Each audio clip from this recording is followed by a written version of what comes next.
Hamas के Israel पर हमला करने के बाद इजराइल ने गाजा पर चढ़ाई कर दी थी, जिससे आग बबूला हुए यमन के हूती विद्रोहियों ने लाल सागर में ऐसा तांडव मचाया कि इस रूट से होने वाला वैश्विक व्यापार ठप तो पड़ा ही, साथ ही हूतियों ने अमेरिका को भी नाको चने चबवा दिए।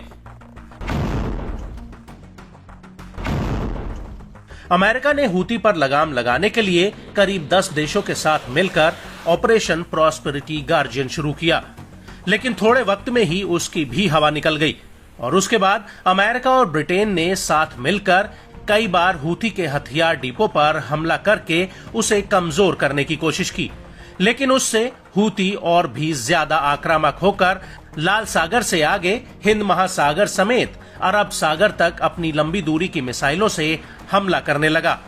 उसके इन हमलों से लाल सागर से गुजरने वाले व्यावसायिक जहाजों ने तौबा कर ली।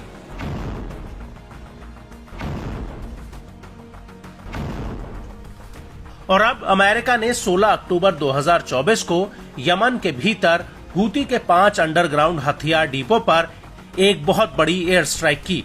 अमेरिका ने यह हमला अपने B-2 स्टेल्थ बॉम्बर से किया। अमेरिका ने यह हमला ब्रिटेन के साथ मिलकर किया था। हूती पर नकेल कसने के लिए बाइडेन को अपना सबसे ताकतवर हथियार उतारना पड़ा, लेकिन ऐसा लगता है कि अमेरिका की ये कोशिश भी बेकार हो गई है, क्योंकि हूती ने शुक्रवार यानी 18 अक्टूबर 2024 को अरब सागर से गुजर रहे मेगालोपोलिस जहाज पर ड्रोन अटैक किया है। हूती ने दावा किया कि उसका ये हमला सक्सेसफुल रहा है। हूती के सैन्य प्रवक्ता ब्रिगेडियर जनरल याया सारी ने इस हमले की पुष्टि करते हुए कहा कि इस जहाज को कब्जे वाले फिलिस्तीन के बंदरगाहों में प्रवेश पर लगे हूती के प्रतिबंध का उल्लंघन करने के लिए निशाना बनाया गया।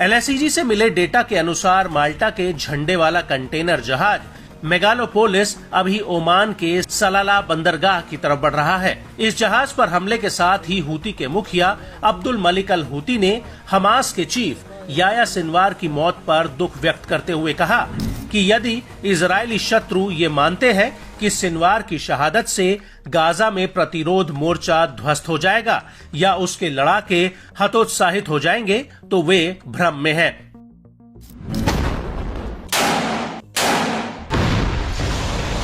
सैयद अल हूती ने आगे कहा कि हमास एक आंदोलन जो अपनी स्थापना के बाद से ही दृढ़ और समर्पित रहा है, अपने संस्थापक और कई प्रमुख नेताओं की शहादत के बावजूद डगमगाया नहीं है। अब्दुल मलिक अल हूती ने कहा कि हमास कभी भी प्रतिरोध का झंडा नहीं छोड़ेगा, युद्ध का मैदान नहीं छोड़ेगा या आत्मसमर्पण नहीं करेगा।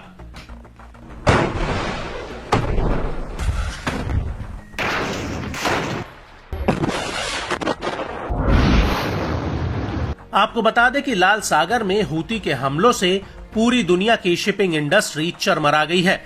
एक अनुमान के मुताबिक इस रूट पर एक साल में करीब $1 ट्रिलियन का सामान होकर गुजरता है, लेकिन 7 अक्टूबर 2023 को हमास के गाजा पर हमले के बाद से ही ये रूट पूरी तरह से ठप पड़ गया है। हूती का दावा है कि उसने गाजा युद्ध शुरू होने के बाद से अभी तक 100 से ज्यादा मालवाहक जहाजों पर मिसाइल और ड्रोन हमले किए हैं, जबकि एक जहाज अभी भी हूती की कैद में है। इसके अलावा हूती के हमलों में 2 जहाज लाल सागर में समा चुके हैं।